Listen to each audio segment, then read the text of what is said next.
Siomra Hello, ladies and gentlemen. Welcome back to On Siomra Beag. Welcome back to Michael and Benjamin's podcast here in the tiny room. I'm the Michael of Michael and Benjamin's podcast, and I start this week's podcast alone in the tiny room on a Google call with nobody to join me. Luckily, there's a special new feature on Google Chat that I can use to summon forth a co-host. Just bear with me 1 second while I press the Benjamin button. You see, Ben, you were supposed to come in. Oh, that was my cue. the Benjamin button. It's a hello, Michael. How can I assist you today? That's not great because it's a film, Ben, called Benjamin Button. If you remember. Oh yeah, I don't subscribe to good films, Michael. As you know, if it ain't trash, I'm not interested. Well, Ben, you don't subscribe to good films in the same sense that I don't subscribe to good jokes. In that we both have spades of them in our lives. Yeah. Classic. Theme music for the podcast. We don't actually have anything music. Very amusing. Benjamin. Yeah. It's been another week of not much happening. We are adrift, Michael, on a sea of nothing. One of my favourite things, Ben, is that the big comic book news websites like Comic Book Movies and Comic Book Web, classic. The comic, they're all reduced to non-news to the point of farce. It's really quite funny. I went through cbr.com just before this to see if there's anything they missed this week, and 7 of the 10 pieces of content on their front page were old interviews with the Arrowcast about a show that isn't on the air anymore. Yeah, it's good, isn't it? It's good. It's good. It's funny to watch. It's quite amusing seeing them floundering for content. And then lots of stuff like, you won't believe what Redacted said about Redacted. And then it's like a comic panel of Catwoman calling Batman boring from 1997. What? Batman? Boring? Never. It's quite funny. There's a real scramble for content, gang. Yeah. Sure, we're in the same trap ourselves, Michael. In fact, most of the time, when I fall into that state of just wondering what life is all about, I guess I'm wondering, Michael, is this really what it's all about, Michael? Is there an afterlife? Is there anything we can look forward to? Or should we just sit alone into a nihilistic abyss? But Michael...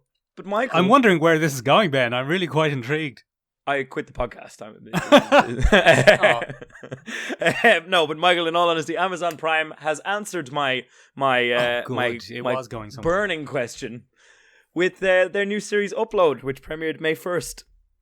And Upload, Michael, stars none other than Mr. Robbie Amell. Robbie Amell?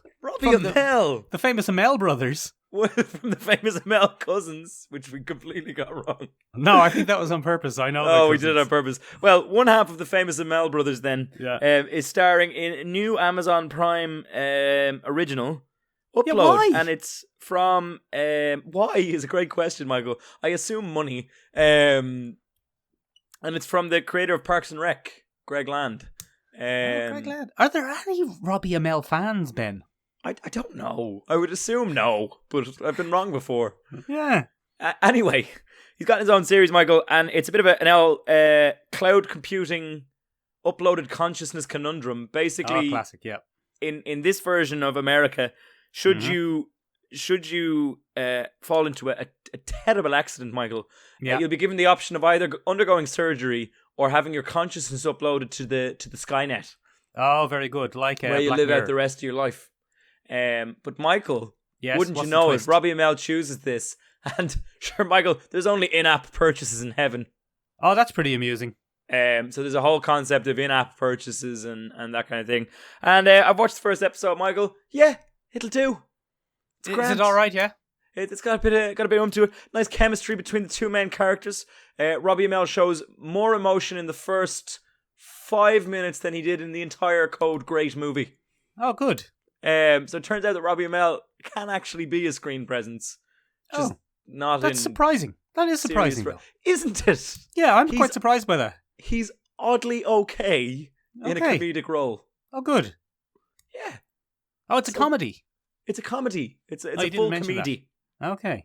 It's very good. Well, it's not very good because I've only watched one episode, Michael. So I'm not going to say it's very good. It's pure enjoyable. Oh, good. Pure enjoyable, Michael. So yeah, that's what I do, Michael. I kind of sit here and I click on things I would normally never click on, and I just wonder, Your Honor, why are we all here? And yeah, it's just tough, It's just tough times, Michael. What is this going somewhere, Ben? Is this a segue? No. It's just a real low energy podcasting. Speaking of just clicking on things, Michael.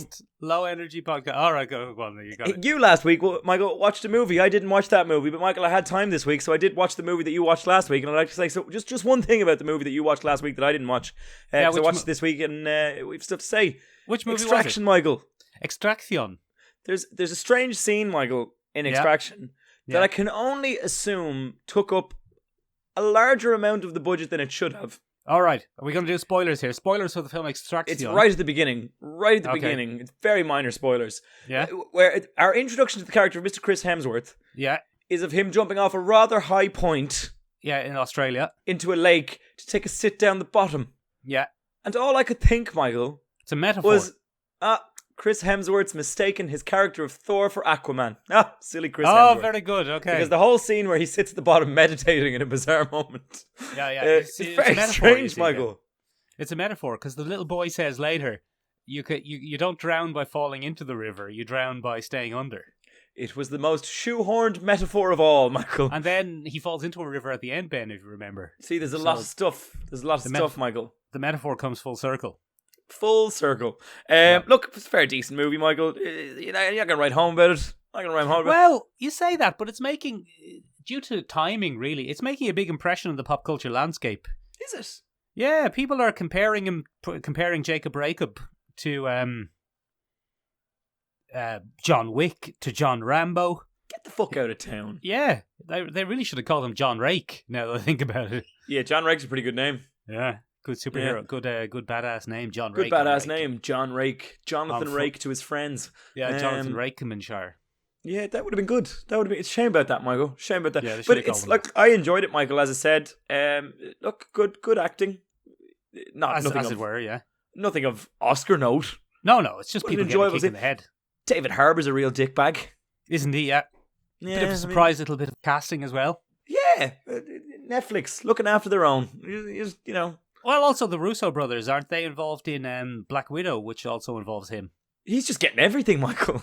Oh, it's a good time to be. It's a good time to be David Harbour. Yeah, he's doing well. He's doing well. He gets a lot of badass roles for a man that I would not have given a lot of badass roles to. No, but he's a big unit. Yeah, he is a big unit. That's true. He's not enormous, but he's a big unit, and you need someone. They needed someone who could conceivably beat up Chris Hemsworth, or at least attempt to. He wins that fight, if you remember. He does, actually, yeah. And then he does win that fight. Gets killed by the little boy. But now you're just going full spoilers. You just... Oh, yeah, I don't care. There. Okay. I don't care. I did say spoilers, though, so... Yeah, fair enough. But yeah... I think the fact that David Harbour is in it is enough of a spoiler. Yeah, well, I mean, look... That is actually... No, he's in the trailer, isn't he? Is he? I don't know. I didn't see the trailer before I saw the film. 5/8 of a second. Yeah, I didn't see the trailer before I saw the film, so I was surprised. I said, is that David Harbour? I said, very interesting film, Michael. Is that the Red Guardian? I found it very interesting. I don't know. Your man did a good job of directing, I thought. I thought some of the cinematography was very nice. I enjoyed the last stand scene immensely. Yeah. Little bit on the nose, Michael. Little bit on the nose, but it's pretty fucking good. Pretty genre normal. Yeah, I mean, it does the job. It does what it says in the tin, Michael. Yeah. He likes chickens. He likes chickens, yeah. He likes. I found that an interesting character detail. Likes doing a punch. Anyway, that was all I wanted to say on that, Michael. That took a lot longer than I expected. Oh, good. Was supposed to be put a quick aside for my little Aquaman Thor joke and then moving along. But sure, look, moving on from there, Michael. What are you going to do? What Michael. Hello, Benjamin. During this quarantine period. Good to hear from you. I've been playing video games. Have you? Yeah. What have you been playing? I've been playing Assassin's Creed Odyssey, Michael. Oh. Yeah, it's a bit of a grind. Which one is that now, Ben? Tell me, the one not in Greece with all the gods and monsters, Michael. Oh. Yeah. And it would appear that the creators of Assassin's Creed Odyssey have taken a great deal of inspiration from God of War 4, The Iceman Cometh. Yeah. Because the next Assassin's Creed was announced but 2 days ago, Michael. Right. It's going to be Assassin's Creed Valhalla. Is that going to be set in Viking times, Ben? It's going to be set in the old Viking times, a feudal time, lots of swinging axes. I'm sure we're going to see some gods again, much in the style of Assassin's Creed Odyssey, which has gods and Zeus and Poseidon and all that. I thought Assassin's Creed didn't generally have magic and goings on. I thought it was a pretty grounded series. Is it not anymore? Yes, Michael, it was. You're absolutely right. It was, Michael. And then I think they just realized that giant open world games without assassin mechanics are also kind of fun for people to play. So let's just do that instead. So it's nothing to do with really assassins anymore? Not particularly, Michael, except for the fact that each character you play as in the new run are kind of... They're some version of a proto-assassin. They're the early thing. For example... Some sort of killer.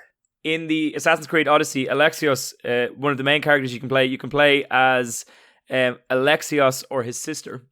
Oh, good. You can play as a lady now. Yes, you have a double choice, Michael. You can play Alexios or you can play as a character called... Alexia. Oh, I haven't played as her and you don't see her. Of course you haven't, you old misogynist. Yeah, of course, yeah. Classic Ben, hating women. Yeah. We got a few complaints last week, Ben, about your Nurse Strange joke. I don't think people really like that. I had 3 people who really enjoyed it. That's really weird. We have very different groups.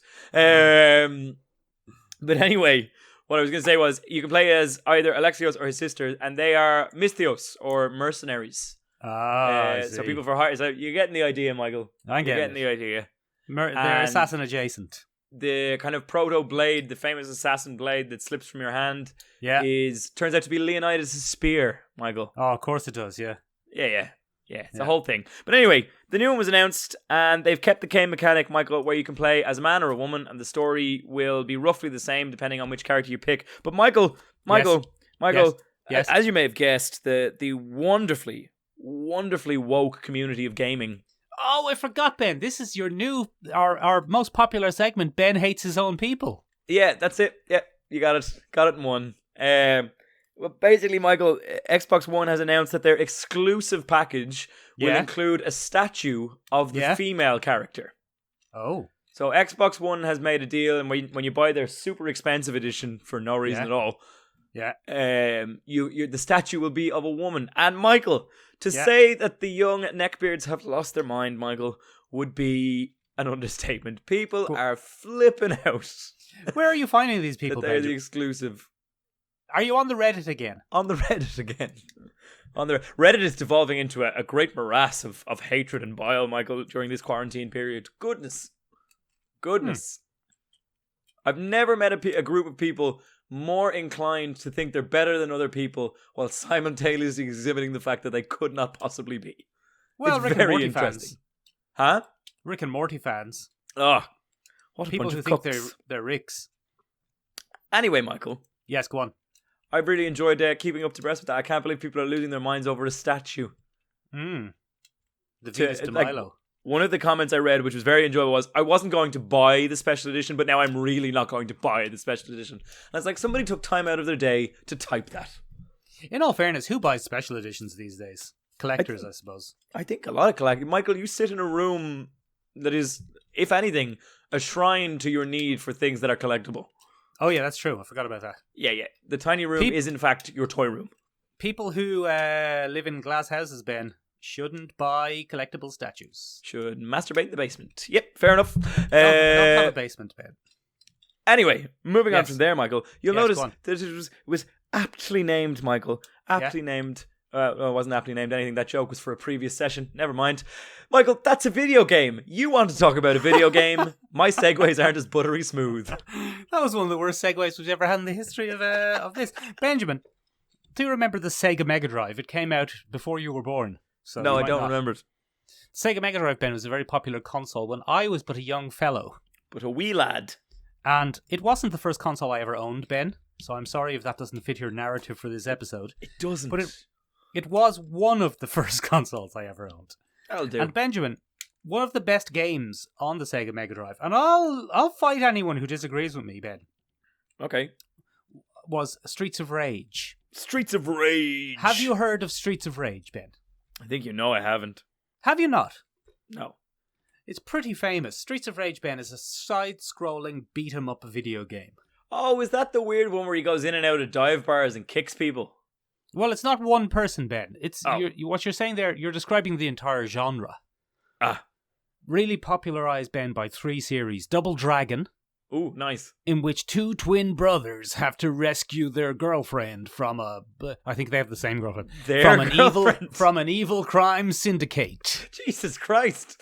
Okay, very progressive. Yeah, and then there's Final Fight. Okay. In which 3 brothers have to rescue their girlfriend from an evil crime syndicate. They're not brothers. They're I wish they were, Michael. In Final Fight, they're the mayor, who's a big beefy mayor, and 2 martial artists.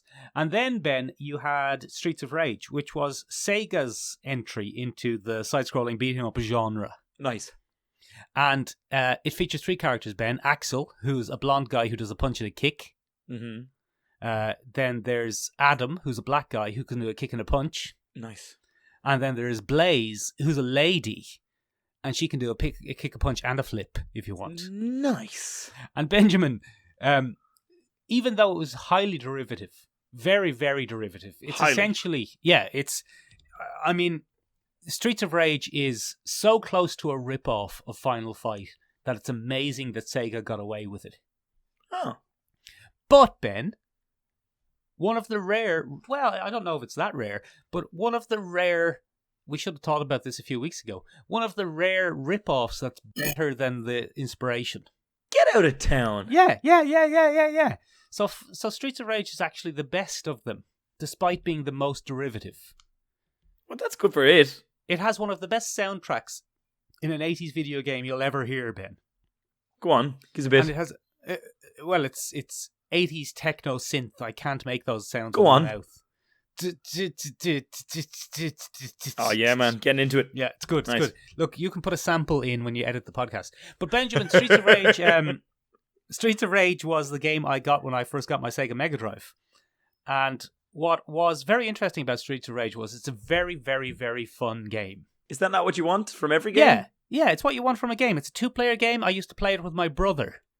Get out of town. Yeah, exactly. But Benjamin, one of the most interesting things about Streets of Rage, from my perspective, is that after we got it for Christmas one year, me and my brother went to bed, and then that night we heard the Streets of Rage music playing, and we went downstairs at like whatever time it was. It was probably not that late. It was probably 11 because we were children. Yes, but to you it was the wee hours of the morning. Exactly. Yeah. And there was my mother and my father playing Streets of Rage. Get out of town. Yeah. And that memory has stuck with me for my entire life, to be honest. So that's pretty great. Michael, that's a very nice memory.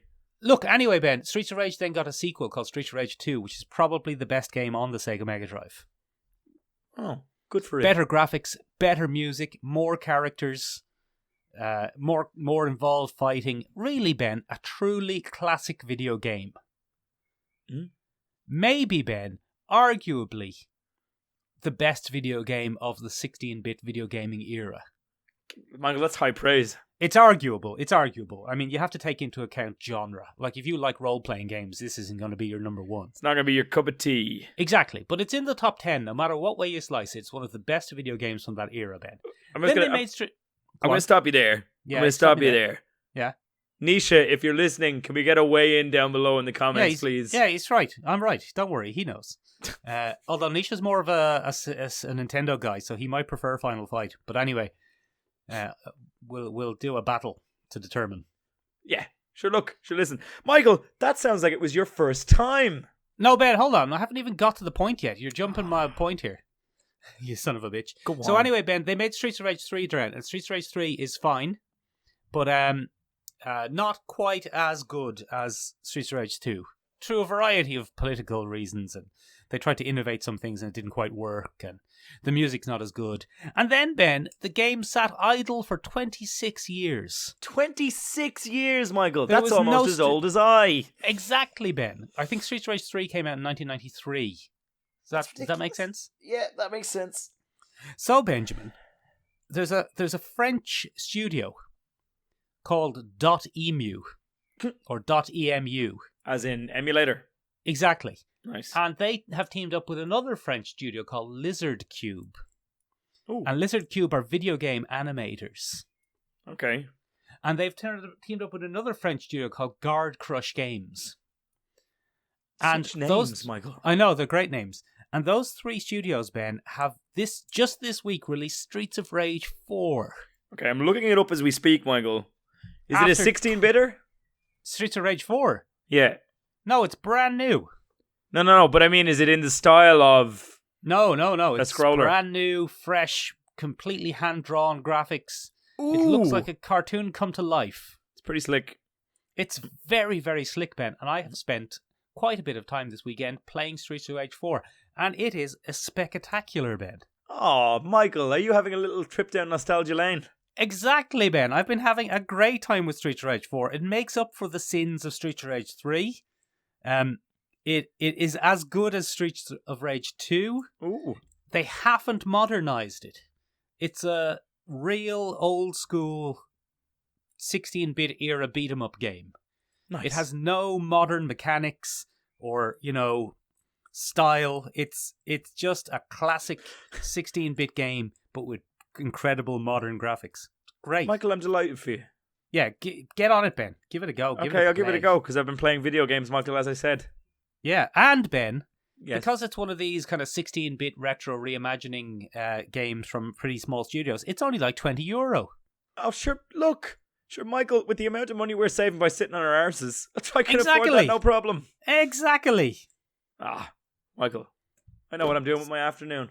It's very good, Ben. You might not like it because there's a bit of a dexterity involved. Yes, well, anything with dexterity, Michael, as we know, I will steer well clear of. Yeah. If it's sitting in one place and doing pure nothing, I'm there. That's why I have a podcast. That's what podcasting's all about. So, Ben, this took us down nostalgia. It took us on a trip. It took us on a trip to misty-coloured lane down Nostalgia Avenue. Good. Yeah, I've done Strong. a segue for you. Michael, this week, for anyone who's a regular bitch. listener to the podcast or follows us on Instagram, you already know what the theme is this week, but we're going to be looking at first times. Michael just talked about the first kind of strong memory that he has of Streets of Rage Uno. Streets of Rage. With the El Rentarunos. And it got me thinking, and thanks to one of the Instagram followers that we have, Infinity Action Art, he gave us a wonderful comment. He shouted us out in his first comment, letting us know that we were a great podcast, which made me feel warm and fuzzy inside. And then in his reply to our reply... It made me feel bad, like someone was trying to set us up for something. Yeah, almost like we were to be pitched a possible topic for the week.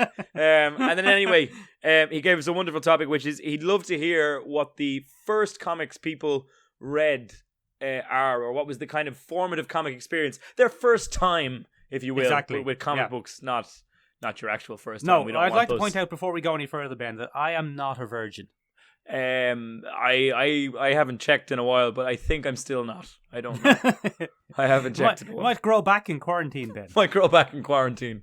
I mean, I just sit there sometimes, Michael, and stare into the abyss and wonder why are we here? Like, what's the... Ben, stop getting so dark.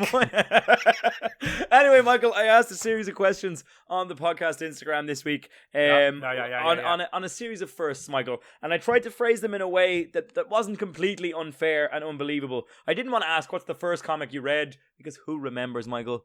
Who remembers? So I started to ask things. What was the first comic that made an impression? What was the first movie that stuck with you? Etc. Etc. Etc. Trying to get a hint of those formative experiences from the listeners. And ooh-ee, Michael, did they deliver? Go on, Did they deliver? So, Michael, we'll start the day with the first comic you remember reading. What do you remember reading, Michael? It's interesting, Ben. I think you stuck up a picture of Catwoman, but you stuck a picture of the Bowen statue, not of the actual Michelle Pfeiffer. Yes, I know, because I couldn't find a simple cut. Normally, Michael, as you know, I do all the cutting out myself of our graphics. I'll stick them in the Photoshop, and I'll get the L selection tool, and I'll go to work. But I didn't have time on that particular occasion, because I was out walking the dog, Michael. So I found one that was already there. But when you type in Michelle Pfeiffer into Google, and you put PNG next to it, you don't get anything that you can actually use. But what they do have, Michael, is a wonderful Bowen statue version of her. Bowen? I think it's Bowen. It might be Bowen. I'm not sure, actually. Anyway, sorry, what were we saying? The first comic you remember reading, Michael. Right, Benjamin. The first comic I remember reading, Benjamin, bearing in mind I grew up in the 1980s. Yes. And in Ireland in the 1980s, there wasn't quite a large comic book scene. It was not acceptable in the 80s. Well, it was very much acceptable then. You were permitted to read comics, but, there weren't as many independent comic book retailers as there are in Dublin these days. There are many. And you certainly wouldn't be getting comics in your Eason. No. Although you would, actually, as it turns out, because that's where I got comics. So the first comics I ever read, Ben, were when I was in hospital, when I was about 9, I think. Oh, you okay?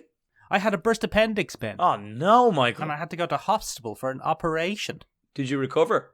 I did. I recovered. My appendix did not grow back. Ah. Thereby ruling out the hope that I might be Wolverine. Ah, that must have been disappointing, crushing. It was very disappointing and exceedingly painful, Ben. Yeah, here it is. Very, very painful. Must say, I've never had it happen. I'm going to do the classic Irish touch wood there, because I don't really touch the old wood there. But Benjamin, while I was in the hospital, people brought me things, as they do when you're in the hospital and nice you're of a young fellow. And one of the things that people brought me were a couple of issues of the 1980s comic Sonic the Comic. Get out of town. Yeah. So they were my first ever comics that I read. That's gas. But Benjamin, I don't remember those. I remember that experience, but I don't remember what happened in the comics. That's fair enough, Michael. That's fair enough. The first comics that I remember reading and actually having an impact are both X-Men comics, Benjamin.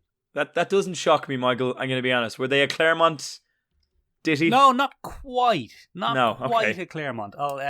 The first one was... So, Ben, my introduction to X-Men was the cartoon series, obviously.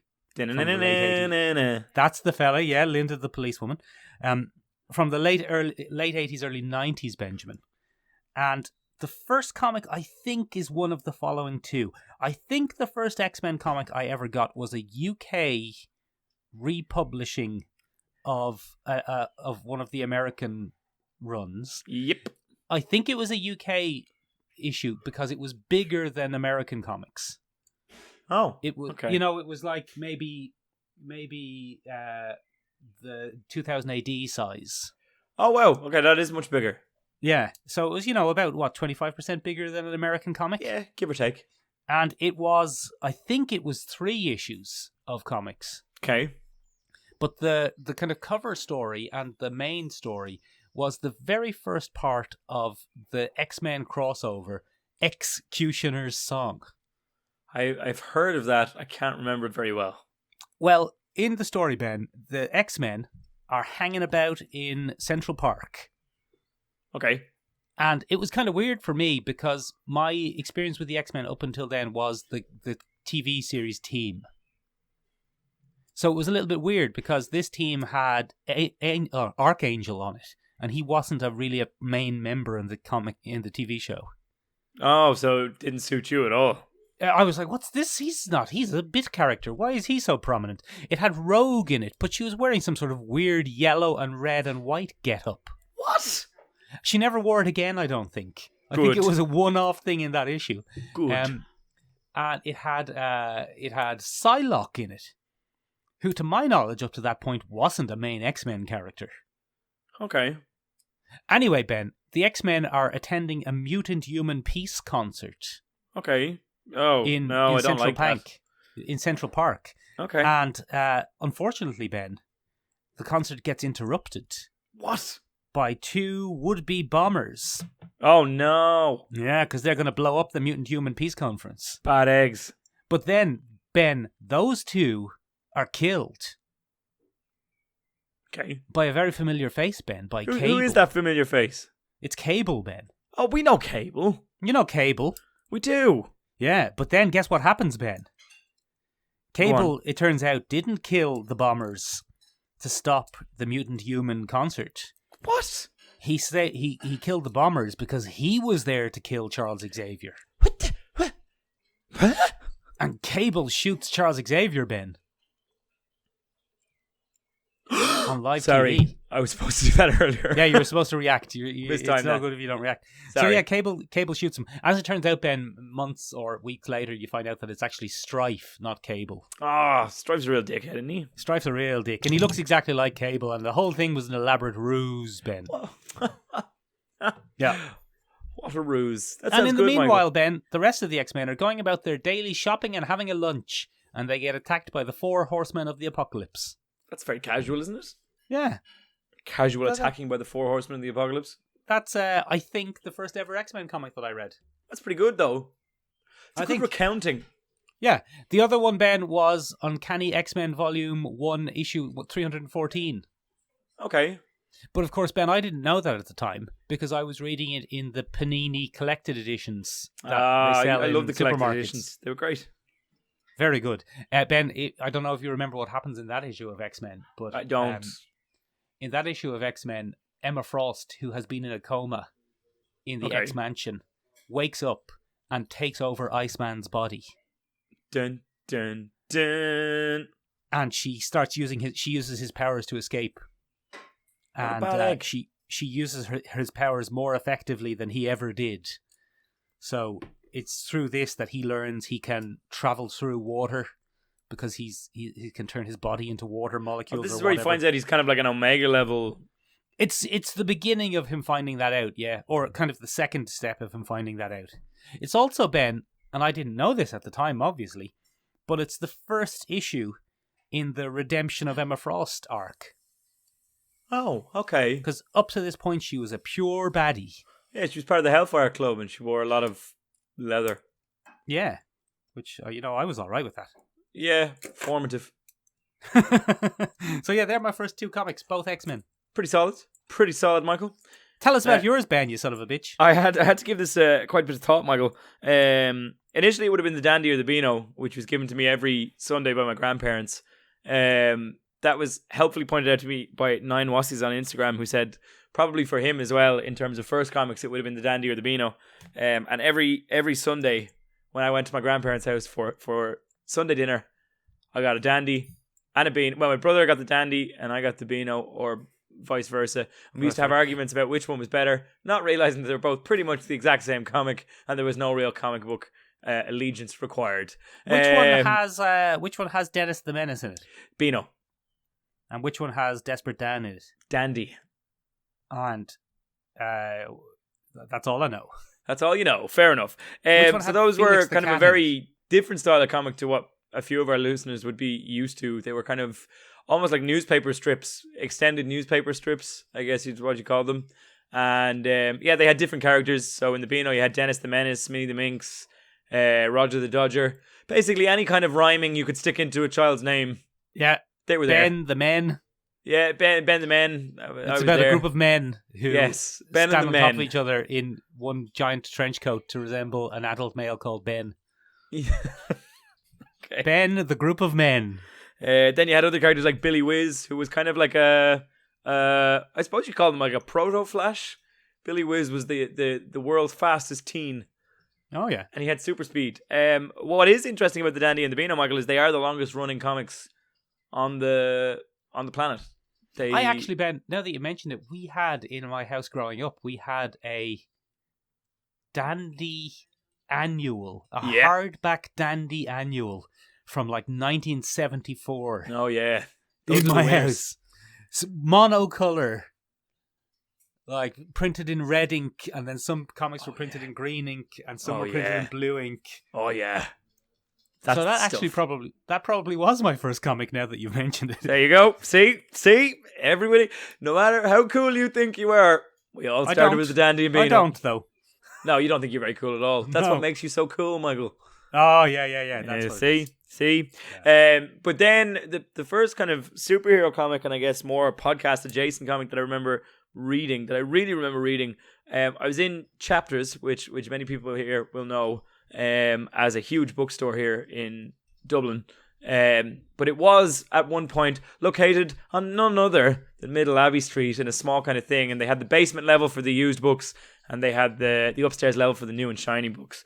And for whatever reason, my mother had me in Chapters with her. She was buying something of some kind. Classic mother. And I spotted there upon the table, Michael, Batman Strange Apparitions Collected Edition. So it was a graphic novel, Michael. Oh.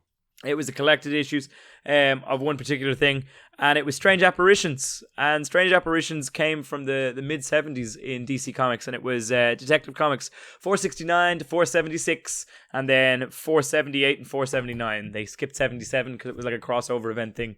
So they kept them all together. And it's a really weird story, Michael. It's very 70s. It's pretty much Batman going up against all his big villains in kind of a gauntlet run of, mayhem. It's pretty good. It's a pretty enjoyable thing. Many people think it was the inspiration for Batman the Animated Series and for Tim Burton's Batman a little bit later. But I didn't realize any of that at the time, Michael. What I saw was Batman, who I had toys of at home.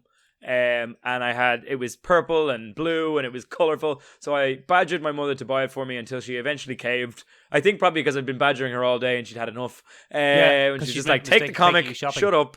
Leave me alone. And so I read that comic cover to cover. It was great. My mother has just heard me make that comment. She's not best pleased with how she's been represented on the podcast. My mother is a lovely woman. And I have never been in my life told to shut up, I was told, which is probably why I'm so loud in a modern context. But yeah, so anyway, I read that cover to cover. It has all kinds of weird villains that I never saw again. For example, Dr. Phosphorus. Get Ben's mother on the pod. Mick wants to have her as a guest on the pod at some point.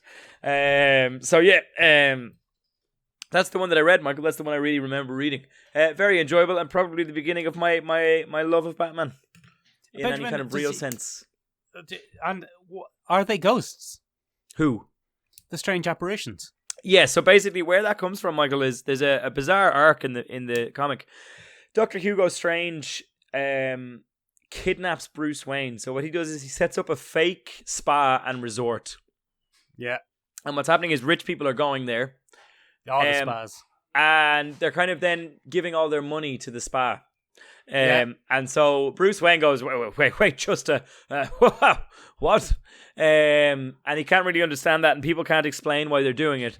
And he eventually corners one of his Bruce Wayne Playboy buddies, and he's like, hey, why'd you give all your money to that spa? And the guy gets real nervous and shifty.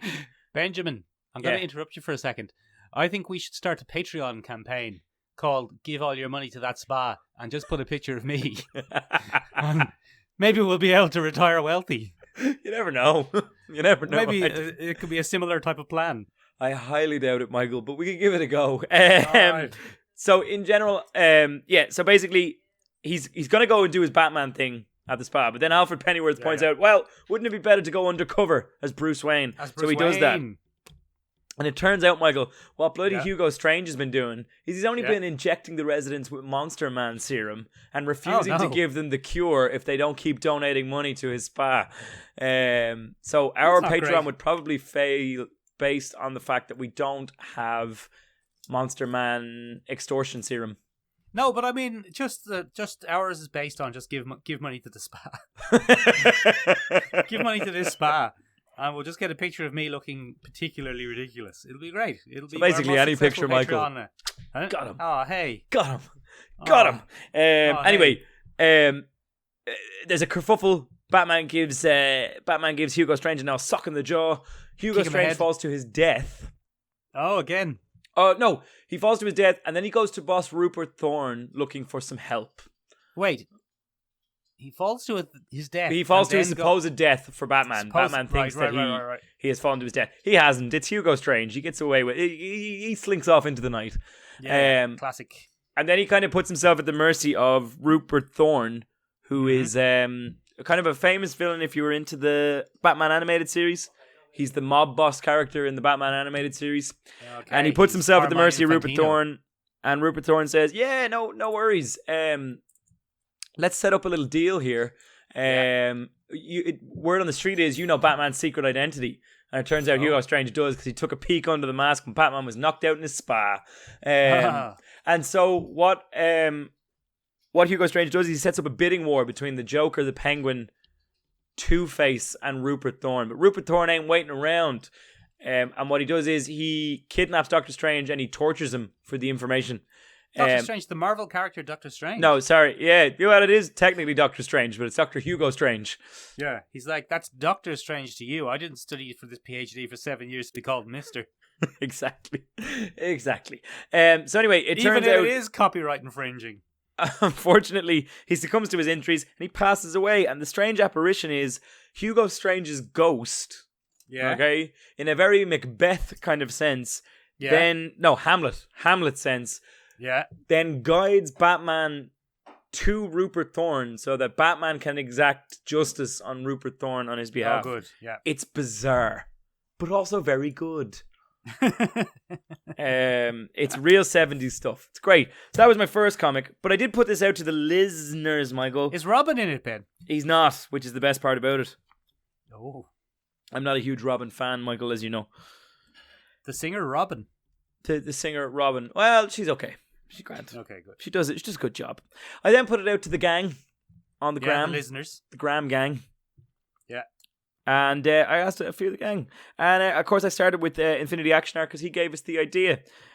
So he said that really his parents bought him a little triple pack kind of bonus pack thing that they used to sell at certain comic book shops where you could buy 3 back issues for €2 or whatever. And what he got was the Defenders number 10, New Warriors 41, and Iron Man 301. And he said, it was like nothing joined about them, nothing cohesive about them. They were all kind of all over the place, and Here's it was 3 great. random comics for Sir. Yeah, and it started a whole love affair with comics for him. So that was good for him. Imagine what are in those 3 comics? I assume you've done the research and found out what's in them, what happens. No, I haven't. No, but I can tell you a little bit based on what Infinity Action Art told us. Basically, he said they're a little bit all over the place, and it's hard to remember what exactly happened. But they introduced him to just a plethora of characters that have stuck with him ever since. So Tony Stark, obviously, but then Death Clock was in one of them. I don't know if you know who Death Clock is. Who's Death Clock? You know who he is? No. Death Clock is a bizarre cyborg from the future that hunts mutants. Hold on a minute. This is very rare. There's a very rare moment when I don't know who a character is. Who the heck is Death Clock? Death Clock. You don't know what Death Clocks are? Oh man, this is bizarre, Michael. What are we gonna do? Quickly tell me. So, give or take here and there, because I haven't had enough. Michael, I'm going to do a whole video for you during the week, and I'm going to send it to you on who the fuck Death Clock is. Okay, very good. Death Clocks are like bioorganic Borg sentinels. Right. So they're reanimated corpses. Yeah. That are kind of given high-tech weaponry, and they are future sentinels. So this idea, they hunt down mutants and superpowered individuals, and that's what they do. And they're sent back in time, and they hunt down different things. And Are they've you had making runs this up? Huh? Are you making this up, or is this No, real? Death Clock is an actual thing. Never heard of it. Well, it could be Death. Oh, hang on, I'm just trying to remember the name. I could be pronouncing it wrong. Are you talking about Deathlock? Yeah. Deathlock. That's what I'm talking about. DEATH. Yeah, that's what I'm talking about. Damn it. I thought we had something Michael didn't know. You absolute dumbass. I mispronounced it. I'm sorry. It's Deathlock. Of course I know who Deathlock is, Ben. He's in Agents of S.H.I.E.L.D. Oh, is he? Yeah, he was played by August Michael Richards. Is that his name? I don't know who that is. Yeah, he was from Angel. Okay. Well, They're kind of reanimated cyborg men. Oh. And they've got a rocket launcher in their wrist usually. Yeah. In the comics, they're mad. Deathlock. Yeah. Of course I know who Deathlock is. So it was Deathlock. And then anyway, it introduced him to a lot of the big kind of cosmic Marvel characters like Richard Rider and Supernova and stuff like that. So he had a great old time with those. And then I talked to other people, for example, fan of the podcast, 9 Wassies, and he said more than likely an issue of the Dandy, but Spider-Man 282 was the one he remembers. And in Spider-Man 282, what happens is X-Factor are hired by J. Jonah Jameson to find out if Spider-Man is a mutant, because that's just one more reason to hate Spider-Man, according to J. Jonah Jameson. One more reason to hate Spider-Man. Jameson's a real prick, isn't he? He's a real prick. But so naturally we have hero versus hero, and it's all been a big misunderstanding. And in the end, X Factor give him back his retainer and say, "I'm sorry, Mr. Jameson, he's just not a mutant." And he's like, "What do you mean he's not a mutant?" Hold on, if they found out that he was not a mutant, haven't they completed their contract? I think because it was such a dirty contract in the first place, Michael, out of sheer honor, they gave back the retainer. The dopes. You don't want to take that contract. Imagine they said, "Get that mask off that guy and find out if he's a Latino." Yeah, that's not good. That's not great, is it? J. That's Jonah Jameson. good. Turns out J. Jonah Jameson's a bit of a prick. Wow. Like, you mean, yeah, you don't want to be taking jobs from him. No, they're pretty dirty jobs from top to bottom. Let's not lie. Anyway, that's the one he read, which is a pretty interesting Mr. one. Jameson, you racist. Other gentlemen of the gram. I'm going to get this wrong, and I apologize. I think it's Coffin Ritter or Coifin. I'm not sure. But anyway, he told us that it was Black Mirror from his brother's collection. Black Mirror was a Batman saga illustrated by Jock and written by Kevin Smith, I think. Kevin Smith? And it's the comic where we find out that Jim Gordon's son is a bloody psychopath. Jim Gordon has a son who's a psychopath. Yeah, Commissioner Gordon has a kind of not an illegitimate son, a legitimate son who's a bit nuts. He was one of those retcon characters that was never mentioned in previous issues, and they were like, "Oh, Jim Gordon has a big, deep, dark secret," and it turns out his son's insane. Yeah, it was one of those. But it's an interesting comic, very psychological, very driven, and that's the first one he read. The second question I asked the listeners, Michael, was, who was your first pop culture crush? Who was the big crush that you were like, ooh, yeah, formative? Ooh. So, Michael, we'll start with you. I missed a few, Ben, because I know, for example, that Pierce Stokes, a good friend of mine, Pierce, he mentioned that it was 2000 AD. Oh, sorry, I missed some one. of the first comics he read. My apologies. And I might be there with him because I have some memories of reading some classic characters from 2000 AD. Judge Dredd, Slain, ABC Warrior. No, he answered the next question. First comic to blow your mind. That was the one that I asked. Well, we'll move into that one now, Michael, because you've taken us off there. So Pierce Stokes, friend of Michael, said that Pierce 2000 has a great, AD was podcast. Actually, people should give it a listen. Pierce has a great podcast. He works as a volunteer wildlife rescue man, whatever that job's called. Oh. Wildlife rescuer. And he has a very interesting podcast that he launched a few weeks ago. It's on episode 4 or 5 we follow him on Instagram. Where he talks... Follow him on Instagram, Wildlife Podcast. Or just get on wherever you get your podcast and have a listen to the Wildlife Podcast. It's very good. It's about wildlife rescue, helping wildlife, what you can do during quarantine to help wildlife. Stories about interesting rescues, like when a fox bit him. That sounds much better than our podcast. Well, I mean, it's got more of a point. Yeah, that sounds much better than that sounds much more useful, better, and genuinely just philosophically sounder than our podcast. Oh yeah. Two people talking shite about things. That's what we should have called this. So I find myself again, guys, just sitting here in all this quarantine time. Oh no! Anyway, so that jumped us into another range of topics that we wanted to talk about, and I wanted to know the comics that kind of were really the ones that kind of grabbed people and blew their minds a little bit. And for me, it was Sandman. When I finally got around to reading Sandman, I think I was about, I'm gonna say 16. When I finally picked it up in the mobile library of all places, Michael. Get out of here. Mobile library. And at that time I was reading a lot of garbage, a lot of The Darkness, Witchblade, just a lot of muck. And in the young adults teenage section of the thing, there was a copy of Preludes and Nocturnes, and I remember reading it being intensely disturbed and going, oh, this isn't like the other comics. And I'm not necessarily sure it blew my mind for the right reasons, but it definitely left a lasting impression. And now I've read them all, Michael, and it's bloody brilliant. What about yourself? Very good. Probably the comic that had the biggest lasting impact early on me was The Authority, actually. Oh, there you go, Michael. You know, we'll be Michael. Talking about it on this week's Collecting Issues. I was just about to. Okay, nice, on, nicely done. The Authority is a bizarre romp into what superheroes would actually be like if they had unchecked amounts of power. Yeah, and it was during my own edgy period as well. What was I? Maybe 16 as well, 17, and I think, and it was like, wow, the art on this is amazing, and they're dealing with big issues, and they're not just giving the baddies a slap on the wrist and going back to normal every week. Nah, they're fucking them up. Yeah, they're fucking them up. Like they're killing everybody. Wow. Yeah, they're fucking them up. It's a whole thing. They crashed the spaceship into that island. Wow, Christ. that was aggressive. Yeah, that was an interesting They probably went tactic. too far there, realistically. Yeah, no, so that's pretty intense. So yeah, Pierce Stokes said Judge Dredd back in 6th class. He also read Braid of the Immortal, which is a comic I'm not familiar with. Ben, you better get familiar with it. But Ben. he said very informative. Nine Wassies kind of chimed in there and said that John Wagner's Judge Dredd America, one of the great Judge Dredd stories, the first time that Mega City 1 was really shown as a dump. A super dump. It's a pretty interesting one. Infinity Action Art said Batman the Long Halloween, probably a pretty solid. It's Loeb, but it's good Loeb. That's good Loeb.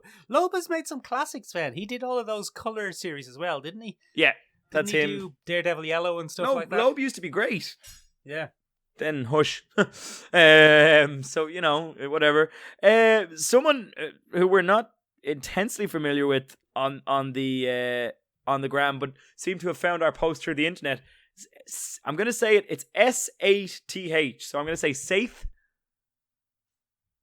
I'm going to guess that's how you pronounce the name. He said the Max number 16. The Max is a bizarre 90s comic. About it takes part over 2 dimensions.